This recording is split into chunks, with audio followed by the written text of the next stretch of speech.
I'm so annoyed as I type this out. It feels so unbelievably obvious, but literally everyone keeps telling me I'm wrong, and I feel like I'm going insane.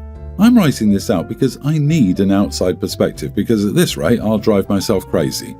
For context, my 34 female sister, 19, has been staying with my family while she attends college because we live very close by. We were paying for everything because my husband and I make a much steadier income than my parents.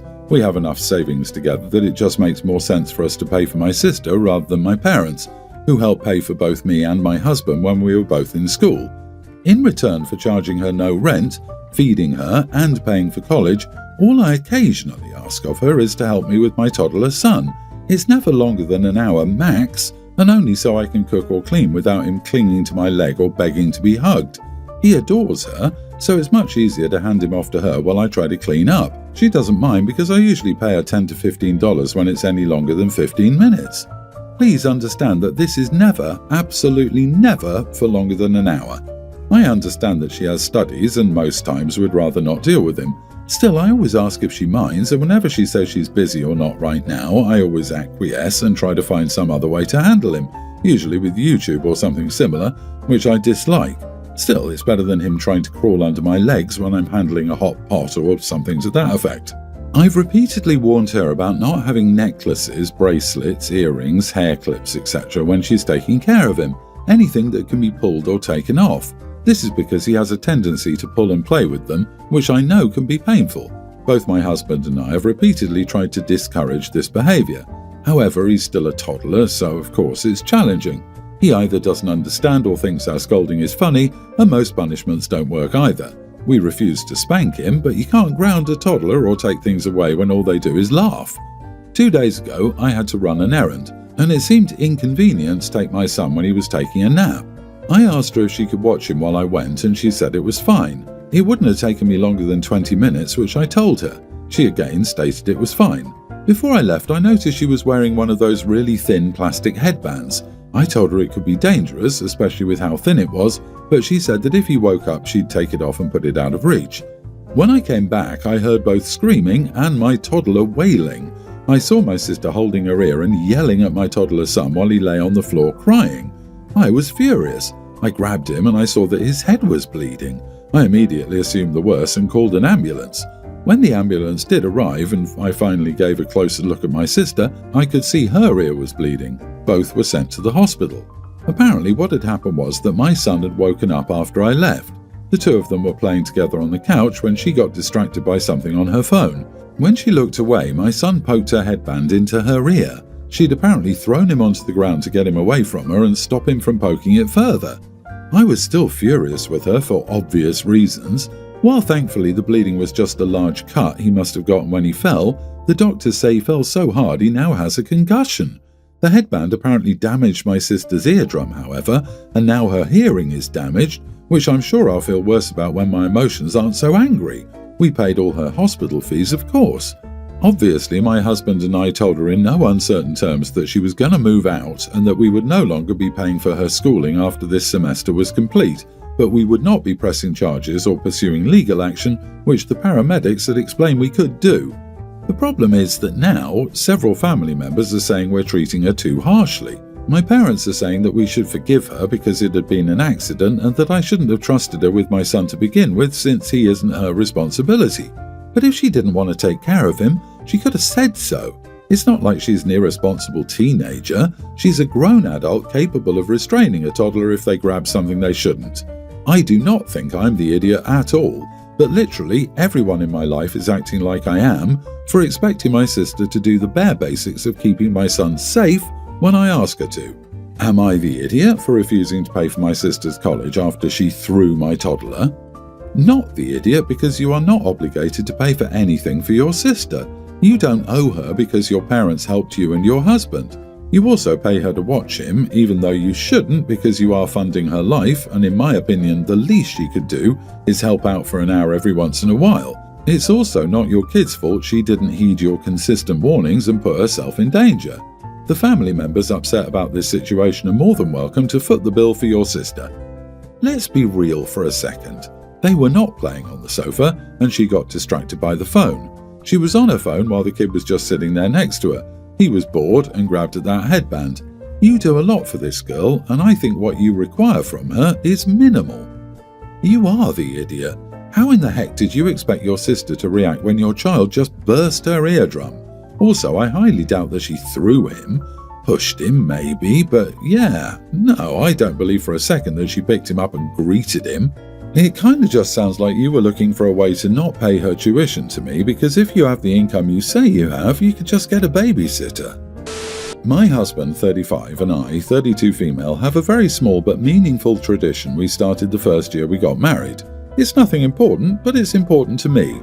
Every November, on the weekend before Thanksgiving, we take a day trip to this lakeside town about an hour away. We spend the day walking, talking, and picking out a new ornament for our Christmas tree, something meaningful to our year. It's just one day, but it's one of those things that makes the holiday season special for us. My husband recently became great friends with a guy from his gym. They hit it off quickly, and I think it's great because my husband doesn't make new friends easily. He seems like a genuinely nice person and shares a lot of his interests, like hiking and gaming, and I know it's refreshing for my husband to have someone he clicks with so well. Here's the issue. My husband's friend invited him to go on a weekend trip for the exact same weekend as our tradition. My husband seemed hesitant to bring it up at first. Still, eventually he asked if I'd be okay with us rescheduling our tradition to another weekend so he could go on this weekend with his friend. I was caught off guard, and I told him it hurt my feelings that he'd even consider moving it. He told me it's not a big deal for us to just go another weekend, and he's right in the sense that it doesn't really affect anything logistically. But this trip has always felt like our thing. It's not that I don't want him to have fun or make new friends, but I kind of feel like he's minimizing something that's special to us, or at least special to me. When I told him that, he looked surprised and then frustrated, saying I was overreacting. He agreed to keep the weekend for our tradition, but I could tell he was disappointed, and I feel guilty for that. Part of me wonders if I'm being stubborn about a little ritual that maybe only I care about as much as I do. So, am I the idiot for asking him to prioritize our tradition over his new friend? You are the idiot. Making friends as an adult is hard, and sometimes it takes a tiny sacrifice in your personal life to build that foundation. If you can see it from that perspective, you can enjoy your tradition on a different day, and he can build a new friendship that could last a lifetime. I understand initially being upset as it's sentimental, but I do think it's not as big of a deal as you viscerally felt. Why can't the husband and friend go on a different weekend? This is really special to her, and they've been married for 6 years. This isn't something new for them, and I know I would personally feel that I'm not prioritized and put on the back burner if they chose that specific weekend. This weekend wasn't set in stone for the friends trip, but OP's tradition has always been on that weekend. So I really understand why she's upset. My heart says not the idiot. Our young grammar schooler has a favourite cereal, which is a branded chocolate hoop cereal. When full price, it is 100% out of our budget, so we're almost never able to buy it, and we buy her the cheap own brand alternative, which she likes but isn't anywhere near as good. But when it's 3 times cheaper, you make do. We went shopping a few weeks ago, and to my joy they had 2 boxes of her preferred brand massively reduced to clear, making them cheaper than their own brand. So I bought them. She was thrilled. We've been gradually getting through it. I try to limit how much sugary cereal she has anyway, so generally she'll have a bowl of Shreddies or Bran Flakes or something similar and put the chocolate cereal on top. She's happy to do this because it makes the cereal last longer. We just opened the second box a couple of days ago. Well, this morning my husband joined us for breakfast. Normally he wakes up before us and so has already eaten before we wake up. He then poured himself a huge bowl full of the chocolate cereal. I was stunned and immediately asked him what he was doing and if he was seriously eating that much. Here is where I am probably an idiot. I shouldn't have commented in front of our kid. But he took me by surprise and I wasn't thinking. He shrugged and said that it was a normal amount of cereal to eat. He'd run out of his cereal and it wasn't a big deal. He also said he'd done the exact same thing yesterday. Having checked, I'd estimate he's had at least 1/3 of the entire box over those 2 bowls. I got angry and said that was unreasonable and kind of selfish. While he has every right to eat as much food as he wants and whichever cereal he wants, having a huge bowl of expensive cereal that was bought as a treat for our daughter is completely unreasonable. I asked him why he couldn't have mixed it with cheap cereal to bulk out his bowl because this particular cereal is usually unaffordable. He made a comment about that box being gotten on offer so it wasn't expensive, And when I argued that it wasn't the point, that buying another box of it would be costly, he said, "Then we just won't buy another box." Our kid got upset, and then my husband snapped at me for saying anything in front of her, that it was my fault our kid was upset, and said that I'd now ruined his day. He sulkily ate his gigantic bowl and then stormed off to our room in a huff. He also said that he earns most of our money so he can eat what he wants. Yes, he earns more, but we have an agreed upon food budget. If he wants to buy expensive cereal with his own money, then he can be my guest. But he spends his money on other things, and this cereal came out of our family food budget. Am I the idiot for calling him out for eating so much? Not the idiot, but his "I earn more" and the implied "so forget you and my daughter" sure makes him an idiot in my book. When money is tight or just needs to be budgeted, good parents often make do with less to ensure their growing kids' needs, and occasionally wants, are met. Many people can tell you as they got older they realised their parents had been letting their kids eat most of the meatballs and drink the milk while they lived off the pasta and plain water. Your husband should be ashamed of himself. Once, when our oldest was just a toddler, my husband ate a pie that I'd purchased for her. Before anyone yelled at me, I bought some for him, but a different flavour. I didn't know he liked the cherry ones. She was so upset. When he realised it, he went 20 minutes out of his way after work to stop at the only store in our area that carried them, where he bought more of them. OP, if he wants to act like the big man who gets to eat all the cereal, he needs to earn enough to replace that box, which is not a struggle. He wants all the respect of being a provider without actually providing. My gut feeling tells me it's probably not the only red flag in this relationship. I, 22 female, was studying at a popular coffee shop in my town yesterday afternoon. It was crowded, but I was lucky enough to get a two-person table with an outlet. I stayed there for maybe 3 hours and ordered multiple items throughout my stay. About an hour into my stay, a girl about my age who reeked of weed asked if she could share my table so she could study as well. I looked around and every other chair was occupied, and there were even people standing beside the tables. I absolutely despise the smell of weed. It's legal in my state, so there are no issues there, but it makes me nauseous and gives me a headache. So I knew there was no way I would get anything done with that girl across from me. I told her no without mentioning her smell and that I needed my personal space. Instead of walking away, she pressed and said that if I wanted my personal space, I shouldn't study in the most popular coffee shop in town. I then told her that I specifically didn't want her at my table because she smelled like a weed farm and she should take a shower before she tried to infringe on strangers' personal space. I thought she would go away after that, but she told me she was sitting at my table whether I liked it or not. She put her things down, maybe thinking I would leave. Instead, I flagged down an employee and explained the situation. She sided with me and asked the girls to leave, threatening to call security if she didn't do so.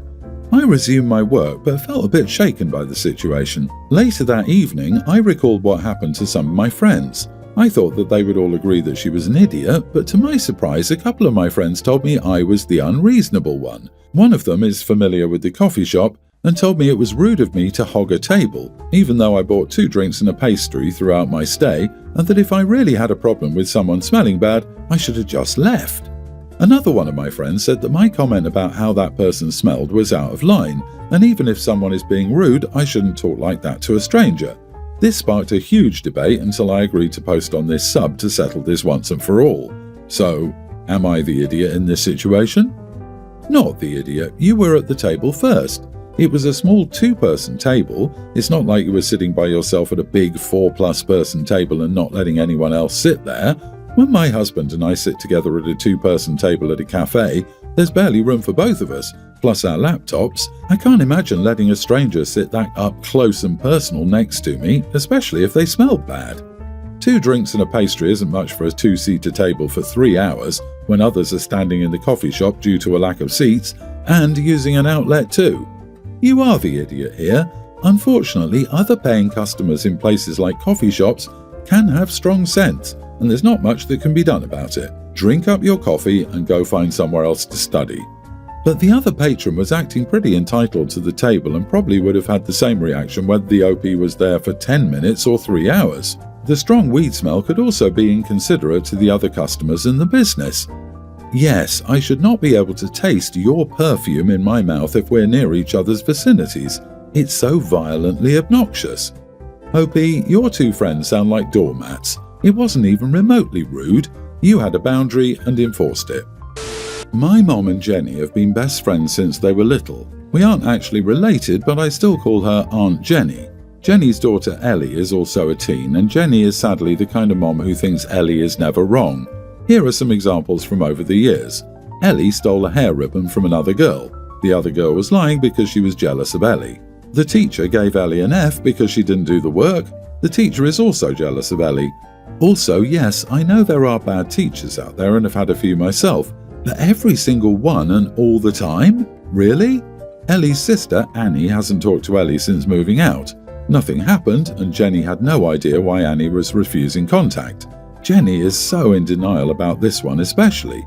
Something obviously happened that Jenny doesn't want to admit to. Mom notices this too, but she usually just changes the subject away from Ellie.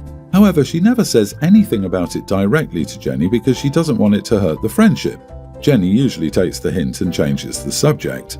Mom took me to a baby shower where Jenny happened to be, so they obviously talked. My mom mentioned that my friends and I have a camping trip planned for soon. Jenny was openly hinting that she wanted me to invite Ellie too. Mom picked up on it and basically tried inviting Ellie along, so before she finished her sentence, I loudly said, "Oh heck no." Jenny clearly wasn't happy, and Mom told me that my trip was cancelled. By the time we got home, she luckily changed her mind about cancelling the trip but was still angry at me. I said that she and Jenny had been best friends forever, but I didn't choose to be Ellie's friend and didn't want her to come along. Mom said she knows I don't have a great opinion of Ellie and that she knows Ellie has plenty of issues, but I should have declined respectfully instead of embarrassing Jenny, and was capable of saying something like, "Sorry, I would prefer nobody else come since we don't have room or supplies for another person and my friends aren't comfortable with someone they don't know well coming along." I realised I could have been more respectful, but I was also trying to stop that immediately. Also, we got some looks, just because I admit I was pretty loud, but everyone outside of Jenny and Mom seemed to move on almost immediately. So I think she's turning the embarrassment into a bigger deal than it actually was. Am I the idiot? Not the idiot. Your mother has previously been completely capable of turning the conversation away from Ellie in the past, so why didn't she use this skill to support her daughter? She added the pressure and made the stakes higher. Your overreaction is probably the only thing that stopped them from pushing more, because it feels like even had you come up with a polite excuse, they would have still pushed the issue. But your "oh heck no" made it awkward and impossible for them to keep it going. Your mom ought to have a greater loyalty toward you, her own child, rather than her friend and through that friend, her child. It's ironic that she's willing to keep the peace with Jenny, who's always ready to give Ellie everything she wants, but won't do that for you. You need to talk to your mom about this.